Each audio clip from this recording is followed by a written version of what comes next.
John, in the 1960s, the CIA spent $20 million surgically implanting microphones inside of live cats.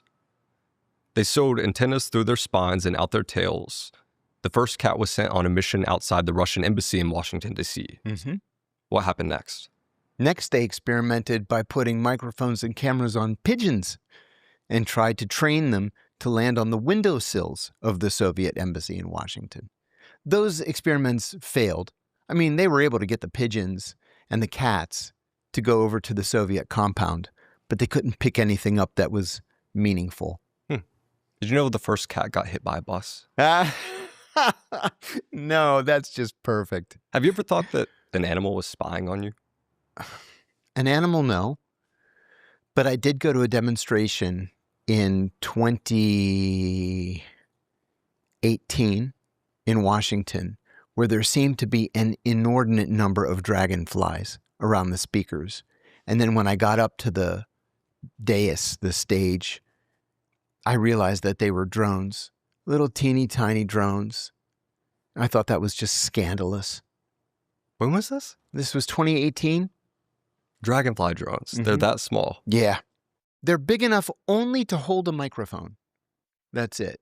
But, I mean, it's a public speaking event. You can just listen. You don't need to fly a dragonfly drone up to the podium.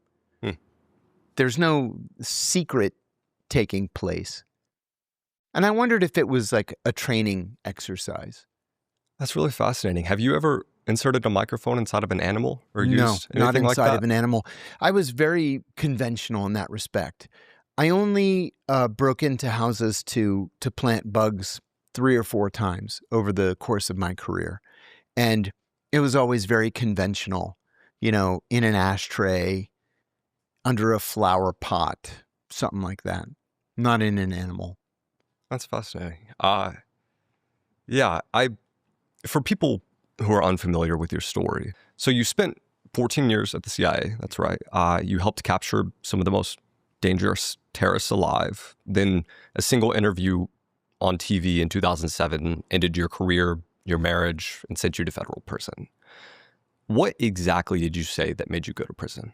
I said, what did I say that made me go to prison? Well, it depends on your point of view. What I said that started the whole slow motion chain of dominoes falling was that the CIA was torturing its prisoners, that torture was official U.S. government policy, and that the policy had been personally approved by the president himself. What they ended up getting me on was something much more innocuous. So they charged me with 5 felonies, including 3 counts of espionage. The espionage charges all came from that interview and a subsequent interview that I did with the New York Times. But what they got me on was in the summer of 2008, a journalist wrote to me and said, I'm writing a book on the Abu Omar rendition. Abu Omar was a cleric in Milan, Italy, that the CIA kidnapped and sent to Egypt to undergo torture. Can you introduce me to any of these 12 people so I can interview them for my book? I said, I don't know any of these people. And then he wrote me back and said, what about these people? And I said, I don't know these people. Kidnapping was not my thing at the agency. I didn't work with the kidnappers. And I said, you clearly know this issue better than I do. All I know is what I've read in the Washington Post. And then he said, what about the guy that you mention on page 100 and whatever of your book?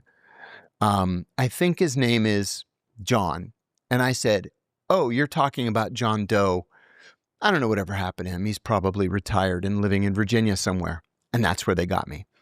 I confirmed the last name of that former colleague. And that's what they hung me on. Right.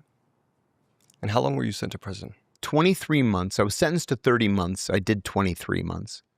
And how many people actually involved in the torture program, like the creation of it, enacting out specific torture, covering up the program, were sent to prison? Exactly 0. I was the only person in any way associated with the torture program who went to prison, and I was the one who blew the whistle on it. Can you give me an example of someone who is directly known to have done something? Is there any example of that? Like something that's been declassified that someone did, but they weren't held responsible? At the highest levels, yes. The people who conceived of the torture, who approved of the torture, who planned the torture. So James Mitchell and Bruce Jessen are probably the most infamous. They were two contract psychologists that were brought into the CIA to actually create the torture program.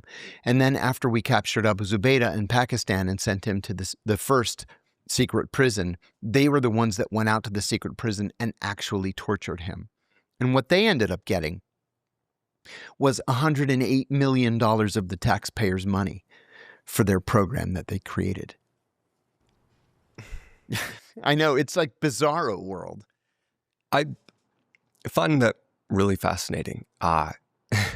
There's not a lot to say about it, but I think an interesting way to ask you about some of this stuff is, now that people know you were once an enemy of the CIA for exposing such a dark secret and are a person who values truth, what does going to prison teach you about how the world actually works? Oh, wow. That's a good question and a very difficult one to answer. I learned so much in prison. I learned that really our entire system is broken. You know what? I'm going to throw a statistic at you just to try to put it into context. The United States has 5% of the world's population. Okay? We have 25% of the world's prison population. Worse than China, Russia, Iran. We lock up everybody. Congress creates 500 new felonies every decade, 50 new felonies every year that are, these are new laws that are passed, where something that was legal a year ago is suddenly illegal. And I'll give you an example. I've written about this a couple of times. There was a woman working for NOAA, the National Oceanic and Atmospheric Administration in Hawaii. She was a GS-12 mid-level nobody. Honolulu's very expensive to live in. So to make some extra money, she and a business partner bought a boat. And they would take tourists out on the weekends to go whale watching. So they're out there whale watching one day, and they come up on a pod of orcas, and the orcas are feeding on a seal carcass. So everybody runs over to the side of the boat. They're taking pictures and video. Somebody whistles at the whale to, I don't know, keep it near the surface. I don't know. Nobody knows. A couple of weeks later, FBI. She answers the door. Do you have this boat? Yes. You take the boat out with tourists? Yes. Did you see some orcas a couple of weeks ago? Yes. Did you whistle at the whale? She said, no. Somebody did. But you know what? I videotape everything and I sell the DVDs to the tourists. So she gives the FBI the DVD. A couple of weeks later, they raid her apartment. They take every DVD. They take her computer. They take her phone. They seize the boat. And after an investigation, they charge her with one felony count of interfering with the feeding of a wild animal, which is a violation of the Endangered Species Act. She fought this thing for years. They ended up knocking it down to a misdemeanor. She took a plea to make it go away, but she lost her job. She lost her pension. She lost her boat. She lost her friendship with her business partner. She lost literally everything. Is society better off because she was prosecuted? Are we safer as a people because she was prosecuted? This kind of thing happens all the time. There's this joke that everybody in prison is innocent. Well, you know what? I found that a lot of people actually are innocent. The thing is, and I'll recount an important conversation that I had with my attorneys. I was given a best and final offer from the Justice Department. 30 months, I do 23. And I had until noon of the next day to decide. My wife and I stayed up all night long discussing this, all night long. And at 6 a.m., I emailed the attorneys. I had 11 attorneys. Attorneys that the Washington Post called legal titans, the best attorneys money could buy.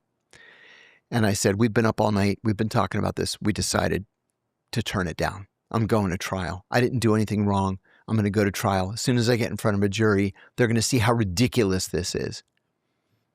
The attorneys come straight to the house. They get there 7 o'clock in the morning. The oldest, Plato Kacharis, a legendary figure in law in Washington, gets right in my face and he says, "You stupid son of a bitch, take the deal." And I said, "You're the one who told me not to take the deal." He says, "I only said that to keep your spirits up." The second one, total Southern gentleman, he said, "If you were my own brother, I would beg you to take this deal." I had 5 kids at home. I didn't want to go to prison. The third one, the one that I liked and respected the most, pulls me aside and kind of angrily says to me, "You know what your problem is? Your problem is you think this is about justice, and it's not about justice. It's about mitigating damage. Take the deal." So I asked, if I don't take the deal and I'm convicted, what am I realistically looking at? And they said 12 to 18 years. Take the deal. What am I going to do? Like I say, I have 5 kids at home. So I took the deal. One of them said to me, before I made the final decision, this can be a blip in your life or it can be the defining event in your life. Make it the blip. So I did. I took it. When you think about the reason so many people